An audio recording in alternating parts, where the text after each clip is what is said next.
अस्सलाम वालेकुम students. Last lecture में स्टूडेंट अगर आपको याद हो तो हमने एसिड बेस एंड सॉल्ट के चैप्टर के अंदर physical and chemical properties of acid and base का टॉपिक स्टार्ट किया था, जिसमें हमने फिज़िकल प्रॉपर्टीज़ पढ़ ली थी एसिड और बेस की, और केमिकल प्रॉपर्टीज़ सिर्फ हमने एसिड की पढ़ी थी। आज हम स्टार्ट कर रहे हैं अपने लेक्चर को केमिकल प्रॉपर्टीज़ ऑफ बेसिस से। तो आइए स्टूडेंट, सबसे पहली प्रॉपर्टी जो हम यहाँ डिस्कस करने वाले हैं केमिकल, वो है एसिड का बेसिस का रिएक्शन एसिड से।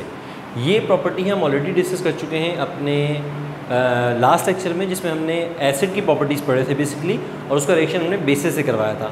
आज हम बेसिस की प्रॉपर्टीज़ पढ़ रहे हैं, उनका रिएक्शन हम एसिड से करवाएंगे। बात एक ही है, इसे कहते हैं हम neutralization reaction. Whenever acid react with base और base react with acid, it will give the reaction of neutralisation.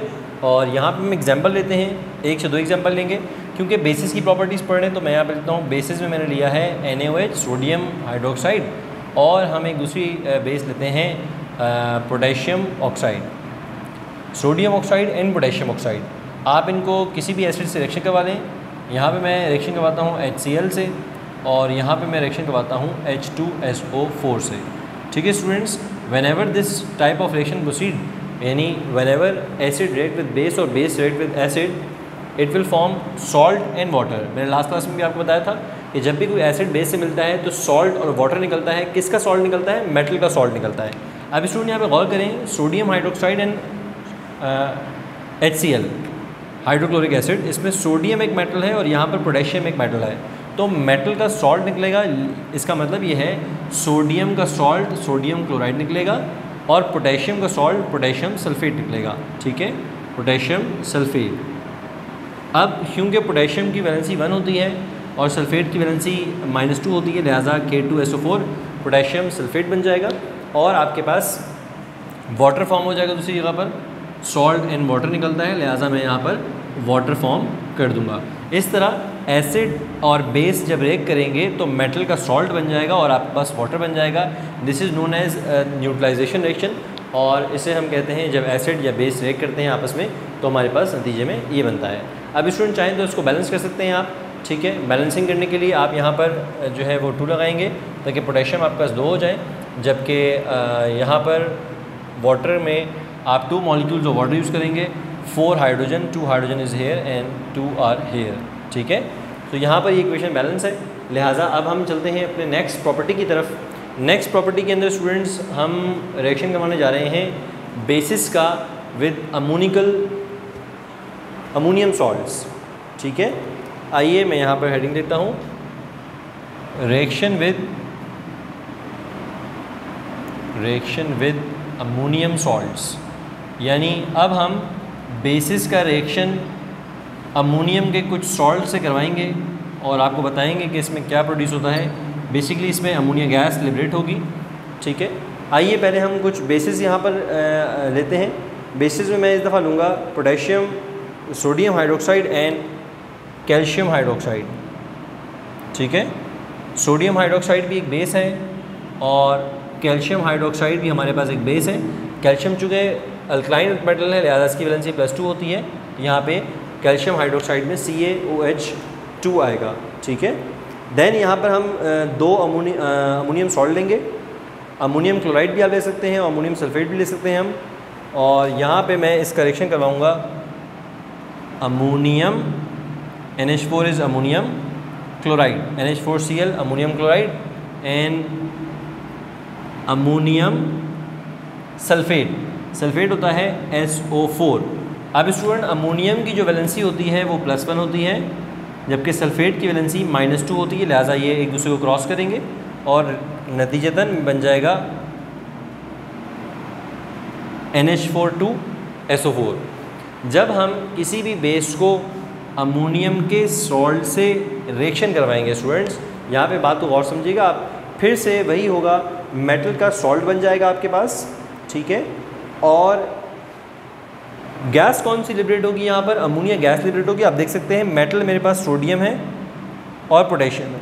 Sodium का सॉल्ट बनेगा NaCl के साथ, कैल्शियम का सॉल्ट बनेगा कैल्शियम सल्फेट के साथ। लिहाजा सबसे पहले मैं मेटल के सॉल्ट यहाँ पे निकाल दूँ। सोडियम का सॉल्ट NaCl, कैल्शियम का सॉल्ट बनेगा यहाँ पर कैल्शियम सल्फेट। अब कैल्शियम सल्फेट में यहाँ पे देखें ये आपके पास +2 होता है, ये -2, लिहाजा वैलेंसी क्रॉस हो गई और आपके पास कैल्शियम सल्फेट का फॉर्मूला बन गया। यहाँ पे आप देख सकते हैं स्टूडेंट, मेटल ने अपने जो एनाइन को जो है अट्रैक्ट किया और सॉल्ट बना लिया। हमारे पास बच जाएगा अमोनियम का आइन और OH हाइड्रोक्सिल आइन। अमोनियम और हाइड्रोक्सिल जो है मिलकर आपके साथ यहाँ पर अमोनिया गैस लिबरेट होगी और वाटर बनेगा, ठीक है। यानी अमोनिया का जो एक H था वो OH ने रिसीव किया, वाटर बनाया, और जबकि यहाँ से अमोनिया गैस लिबरेट होगी। सेम इसी तरीके से यहाँ पर होगा, NH4 और OH आपस में जो है वो रिएक्ट करेंगे, जिसके नतीजे में फिर से अमोनिया गैस लिबरेट हो जाएगी और वाटर भी एज अ बाय प्रोडक्ट निकलेगा। तो यहाँ पे स्टूडेंट अगर आप बैलेंस भी करें इसको तो यहाँ पे आप 2 लगाएंगे, ये बैलेंस हो गया है, ये ऑलरेडी 2 है, और इसके अलावा यहाँ पर भी आप 2 लगाएंगे ताकि आपका ये चीज़ बैलेंस हो जाए, ठीक है स्टूडेंट्स। अब स्टूडेंट हमें समझना है कि इसको थोड़ा सा रिवाइज करते हैं कि क्या हुआ इस रिएक्शन में। जब भी हम बेस का reaction, base NaOH, potassium hydroxide आप लें, कैल्शियम हाइड्रोक्साइड आप लें, किसी भी बेस का रिएक्शन अगर आप अमोनिया के सॉल्ट के साथ करवाएंगे, अमोनिया के मैंने यहाँ पर 2 सॉल्ट लिखे हैं, आप और भी सॉल्ट देख सकते हैं, किसी भी अमोनियम सॉल्ट के साथ जब आप रिएक्शन करवाएंगे बेस का, तो बेस में जो मेटल मौजूद है वो मेटल अपना सॉल्ट बनाएगा, जबकि अमोनियम, क्योंकि अमोनियम सॉल्ट यूज़ कर रहे हैं आप, लिहाजा उसमें जो अमोनियम है वो अमोनिया गैस लिबरेट करके देगा और आपके पास बाय प्रोडक्ट वाटर यहाँ पर निकलेगा। ये हमारे पास सेकंड प्रॉपर्टी थी, केमिकल प्रॉपर्टी। अब स्टूडेंट हम थर्ड प्रॉपर्टी की तरफ जाएंगे, third chemical property. Third property में स्टूडेंट हम ये सीखेंगे कि किस तरह बेसिस जो है वो इनसॉल्युबल हाइड्रोक्साइड की प्रेसिपिटेशन करती हैं, ठीक है। यानी इसमें हम ये सीखेंगे कि जब भी हम किसी हैवी मेटल के सॉल्ट, हैवी मेटल से मुराद ये है कि कॉपर, जिंक, लेड, ठीक है, इस किस्म के मेटल के जो सॉल्ट्स होते हैं उनसे अगर हम अपने बेस को रिएक्शन करवाएंगे तो बेसिस में होता है OH हाइड्रोक्साइड, ठीक है। हाइड्रोक्साइड हमारे बेसिस में होता है। जब ये बेसिस किसी हैवी मेटल के सॉल्ट के साथ रिएक्ट करेंगे तो रिजल्ट में क्या फॉर्म करेंगे, रिजल्ट में प्रेसिपिटेट फॉर्म करेंगे, विच आर इनसॉल्युबल होते हैं प्रेसिपिटेट। और उनके कलर्स भी आपको पता होने चाहिए कि जब वो किसी भी बेस को अगर मैं यहाँ पर कॉपर सल्फेट से रिएक्शन करवाऊँगा तो जाहिर सी बात है कॉपर का हाइड्रोक्साइड बन जाएगा, और कॉपर का जो हाइड्रोक्साइड होता है यानी हैवी मेटल के जो हाइड्रोक्साइड होते हैं वो इनसॉल्युबल इन वाटर होते हैं, लिहाजा वो प्रेसिपिटेट बनाते हैं। और यहाँ पे हम वही रिएक्शन पढ़ने जा रहे हैं कि प्रेसिपिटेशन ऑफ हाइड्रोक्साइड। तो मैं यहाँ पर स्टूडेंट डिफरेंट सॉल्ट्स लूँगा, आपकी बुक में ही मेंशन है, डिफरेंट हैवी मेटल्स के सॉल्ट मैं यूज़ करूँगा और एक तरफ मैं उनका रिएक्शन बेसिस से करवाऊँगा और आपके सामने ये शो किया जाएगा कि किस तरह बेसिस के जो हाइड्रोक्साइड होते हैं वो हैवी मेटल के सॉल्ट से रिएक्ट करने के बाद आपके पास प्रेसिपिटेट फॉर्म करते हैं। तो स्टूडेंट देखें, मैंने आपको बताया कि जब भी कोई बेस हैवी मेटल के सॉल्ट से रिएक्शन करेगा तो आपके पास स्टूडेंट्स मेटल सोडियम है, सोडियम का सॉल्ट बन जाएगा, सोडियम सल्फेट से रिएक्शन कर लेगा और यहाँ पर आपके पास फॉर्म होगा सोडियम सल्फेट, ठीक है। अब क्योंकि वैलेंसी बैलेंस करनी है लिहाजा आप कहते हैं Na2SO4 which is sodium sulphate Na2SO4। और अब यहाँ पे अगर आप इसको कॉपर का यहाँ पे पूछें कॉपर के साथ क्या होगा, तो कॉपर जो है वो हाइड्रोक्साइड से रिएक्शन करके कॉपर हाइड्रोक्साइड बना देगा, ठीक है, यानी कॉपर OH। अब कॉपर की वैलेंसी क्योंकि यहाँ पे +2 होती है और हाइड्रोक्साइड की -1 होती है, लिहाजा एक दूसरे को क्रॉस करेंगे और ये बन जाएगा CuOH2 कॉपर हाइड्रोक्साइड। और इसकी जो ये जो बनेगा आपके पास ये इनसॉल्युबल इन वाटर होगा, लिहाजा जो इसकी PPT आएगी वो आपके पास ब्लू कलर में आएगी। इसको कहते हैं ब्लू PPT। जब भी फॉर्म होगी किसी भी कॉपर के सॉल्ट को अगर आप बेस से रिएक्शन करवाएंगे, कॉपर एक हैवी मेटल है और इसके सॉल्ट को जब आप किसी बेस से रिएक्शन करवाएंगे, चाहे वो KOH हो, चाहे वो NaOH हो, चाहे वो कैल्शियम हाइड्रोक्साइड हो, क्योंकि कॉपर का ताल्लुक सोडियम से नहीं है, पोटेशियम से नहीं है, कैल्शियम से नहीं है, कॉपर डायरेक्ट जो है वो अटैक करेगा हाइड्रोक्साइड पर और क्यूप्रस कॉपर हाइड्रोक्साइड बन जाएगा आपके पास। ये ब्लू PPT फॉर्म करता है वाटर के अंदर और इनसॉल्युबल होता है। इसी तरीके से अगर मैं स्टूडेंट्स यहाँ पे आप बैलेंस कर सकते हैं, ठीक है, बैलेंस आप खुद से कर लें। Na यहाँ पर 2 है, लिहाजा मैं यहाँ पर 2 लगाऊंगा और ये ऑलरेडी बैलेंस हो गया। देन स्टूडेंट मैं अगेन सेकंड इक्वेशन लिखूँगा, सोडियम हाइड्रोक्साइड करेक्शन किसी दूसरे हैवी मेटल से करवाते हैं, तो मैं लेता हूँ जिंक क्लोराइड ZnCl2। जिंक फिर एक हैवी मेटल है और मैंने इसका क्लोराइड लिया है, सॉल्ट लिया है हैवी मेटल का, इस करेक्शन में करवा रहा हूँ NaCl से। अगेन स्टूडेंट क्या होगा, मेटल जो है वो Cl से रिएक्शन करेगा, ठीक है, और ये रिजल्ट में बनेगा मेरे पास NaCl, ठीक है, NaCl यहाँ पर, Na यहाँ पर है, Cl यहाँ पर है, NaCl फॉर्म हो जाएगा। जबकि जिंक जो है वो फिर एक हैवी मेटल है, वो अटैक करेगा OH पर, और OH पे अटैक करने के बाद ये आपके पास फॉर्म हो जाएगा जिंक हाइड्रोक्साइड। अब जिंक की वैलेंसी +2 है, लिहाजा हम इसको ZnOH2 करेंगे, ठीक है, और बैलेंस करने के लिए आपको चूँकि बैलेंस करना है, लिहाजा क्लोरीन यहाँ पर 2 हैं, आप यहाँ पर 2 फॉर्म करेंगे, 2 लगाएंगे, और सोडियम को भी 2 कर देंगे, लिहाजा ये इक्वेशन आपके पास बैलेंस हो जाएगी। इस तरह स्टूडेंट हमने 2 रिएक्शन ऐसे देख लिए हैं जिसमें हम बेस से रिएक्ट कर रहे हैं अपने हैवी मेटल के सॉल्ट को, और उसके नतीजे में आपके पास प्रेसिपिटेट बनेगा। जिंक हाइड्रोक्साइड की जो पीपीटी बनती है वो वाइट इन कलर होती है, ठीक है, ये MCQs में पूछा जा सकता है आपसे कि बताएं जिंक हाइड्रोक्साइड की पीपीटी किस कलर की है, तो वाइट कलर की पीपीटी फॉर्म करता है। अगेन स्टूडेंट मैं अपने पास एक बेस ले रहा हूँ, मैंने लिया है सोडियम हाइड्रोक्साइड, और उसका रिएक्शन फिर मैं किसी हैवी मेटल के सॉल्ट यानी फेरस क्लोराइड FeCl3 से करवाऊँगा।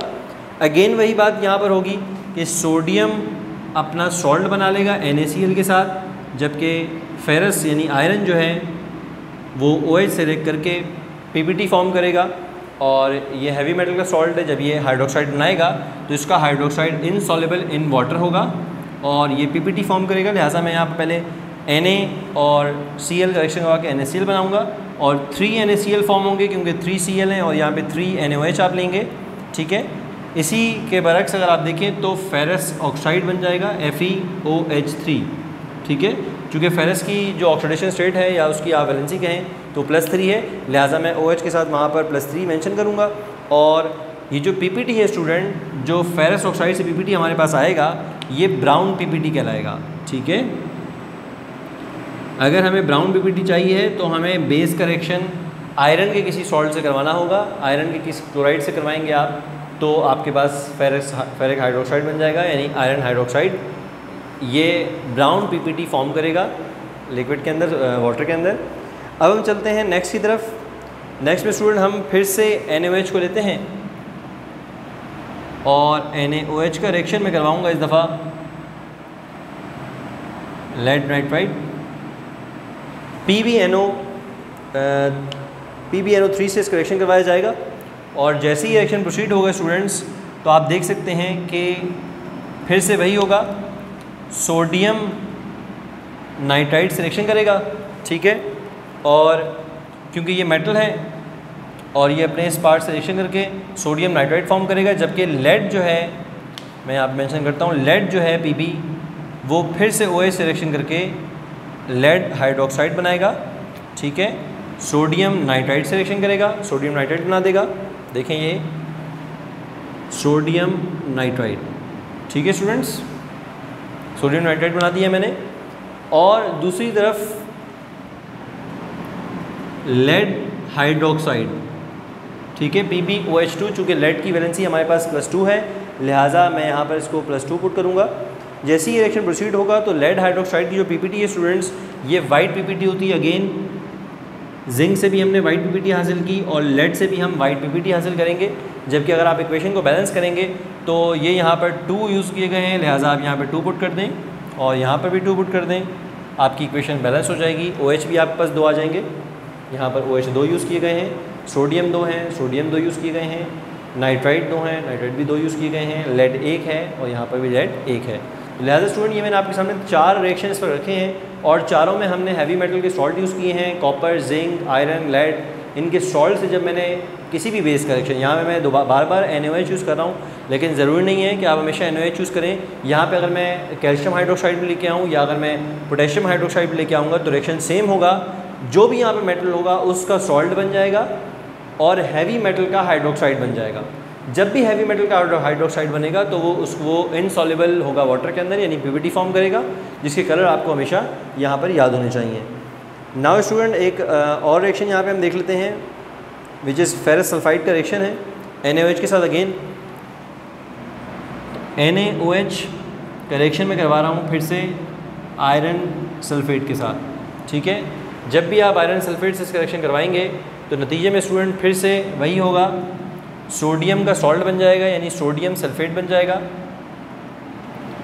Na2SO4। ठीक है स्टूडेंट्स, Na2SO4 एक सॉल्ट है सोडियम का, और नतीजे में आपके पास जो आएगा वो फेरस हाइड्रोक्साइड आएगा। यहाँ से फेरस हाइड्रोक्साइड जब इसे मिलेगा तो आपके पास फॉर्म होगा FeOH2। ठीक है, अगेन मैं वही बात कहूँगा कि आपके पास यहाँ पर बेस थी और बेस यहाँ 2, यहाँ पे 2 सोडियम है इसलिए मैंने यहाँ पे 2 लगा दिया है, और OH 2 हैं और यहाँ पे 2 OH आ गए। अब स्टूडेंट अगर आप कहें कि इस FeOH2 यानी फेरस हाइड्रोक्साइड का जो PPT फॉर्म होगी वो किस कलर की होगी, तो डर्टी ग्रीन कलर की PPT फॉर्म होती है। ठीक है, मैं यहाँ मेंशन कर रहा हूँ डर्टी ग्रीन। ठीक है, बहुत से बच्चे यहाँ परेशान होते हैं कि सर यहाँ पर फेरस हाइड्रोक्साइड है, यहाँ पर भी फेरस हाइड्रोक्साइड है, यहाँ पे PPT ब्राउन है, यहाँ पे डर्टी ग्रीन है, ऐसा क्यों? स्टूडेंट अगर आप गौर से देखें तो ये भी जो है वो सॉल्ट आयरन का है, ये भी सॉल्ट आयरन का है, लेकिन यहाँ पे आयरन की जो वैलेंसी है वो +3 है, जबकि यहाँ पे जो आयरन की वैलेंसी या ऑक्सीडेशन स्टेट कहें आप वो यहाँ पर +2 है। लिहाजा ड्यू टू द डिफरेंस या वेरिंग ऑक्सीडेशन स्टेट्स, ठीक है, ट्रांजिशन मेटल्स के जो है वो कलर जो है उसमें चेंज होते हैं। ठीक है, लिहाजा यहाँ पे जब फेरस हाइड्रोक्साइड बनेगा और इसकी वैलेंसी 3 होगी तो आप बस ब्राउन PPT बनती है। जब यहाँ पे 2 वैलेंसी होगी या 2 ऑक्सीडेशन स्टेट होगी आयरन की तो आप बस डर्टी ग्रीन PPT फॉर्म होगी। लिहाजा स्टूडेंट ये मैंने आपके सामने 5 रिएक्शन आपके सामने मैंने यहाँ पे बोर्ड पे लिखे हैं। पांचों रिएक्शन में जो सेम चीज़ है, जो लॉजिक है वो आपको मैंने समझा दी है कि whenever base react with the salt of heavy metal it will form hydroxide of heavy metal which are insoluble in water and form PPT of different colours. तो यहाँ पर स्टूडेंट हमारी केमिकल प्रॉपर्टीज़ तीनों की तीनों तमाम होती हैं बेसिस की। और अब हम आज की क्लास में uses of acids and base को भी थोड़ा सा एलोबरेट करूँगा आपके सामने। तो आइए चलते हैं अपने यूजेस की तरफ। और सबसे पहले मैं यहाँ पर बताना चाहूँगा uses of acids and then we will proceed to uses of base. आपके सामने यहाँ पर बोर्ड पे मेंशन है स्टूडेंट्स तमाम के तमाम एसिड्स और बेसिस एंड उनके यूजेस। ठीक है, हम इंडिविजुअल सबको डिस्कस करेंगे। सबसे पहले चलते हैं हम यूज ऑफ एसिड्स। तो सबसे पहले हमारे पास एसिड है H2SO4, देन HNO3, nitric acid, sulphuric acid, hydrochloric acid, benzoic acid and acidic acid. ठीक है, तकरीबन कुछ एसिड्स के जो है फंक्शंस जो यूजेस हैं वो सेम होते हैं। जैसे कि आप देख सकते हैं H2SO4 और HNO3 मोस्टली जो है सिमिलर जगहों पे यूज़ किए जा रहे हैं। ठीक है, बेसिकली फर्टिलाइज़र में H2SO4 को सल्फ्यूरिक एसिड को यूज़ किया जाता है और same as it is nitric acid को भी फर्टिलाइज़र में यूज़ किया जाता है।